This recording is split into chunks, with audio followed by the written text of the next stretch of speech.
নমস্কার বন্ধুরা, আবার এসে গেছি একটা নতুন ভিডিও নিয়ে। তো আমি হচ্ছে শিলিগুড়ির থেকে জুই চৌধুরী। তো আমার এই জ্যাসমিন ক্রিয়েটিভিটিস ভিডিওর মধ্যে তোমাদেরকে স্বাগত জানাই।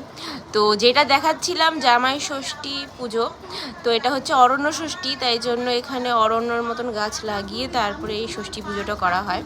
আর অরণ্য ষষ্ঠীর বাহন হচ্ছে বেড়াল। তো আজকে আমার মা এই যে বসে আছে পাঁচালি পড়ছে। আমি জন্মের পর থেকে, বিশ্বাস করো, জন্মের পর থেকে ছোট্ট যখন ছিলাম তখন আরেকজন পুরোহিত আমাদের করতো। আগের ভিডিওতে যেই পুরোহিতটা দেখলেন সে না, আরেকজন পুরোহিত ছিল। তাকে আমি সবসময় রাবণ বলতাম। আমি ব্রাহ্মণ বলতে পারতাম না, তো তাই জন্য আমি তাকে রাবণ বলতাম। ঠিক আছে, আর সেটা নিয়ে তখন ছোটোবেলায় অনেক হাসি ঠাট্টাও করা হতো।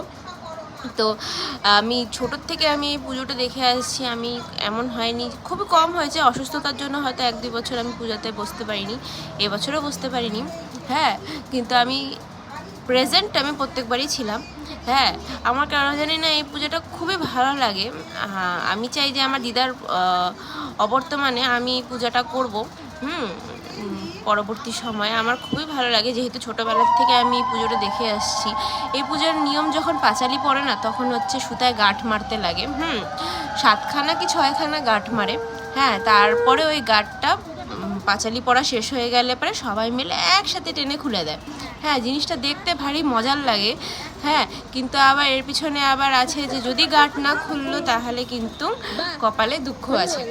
এটা মানা হয়। তো ভগবানের দয়া সবারই খুলে গেছে গাঁঠ। হ্যাঁ, খালি মামির একটা গাঁঠ আটকে গেছিলো।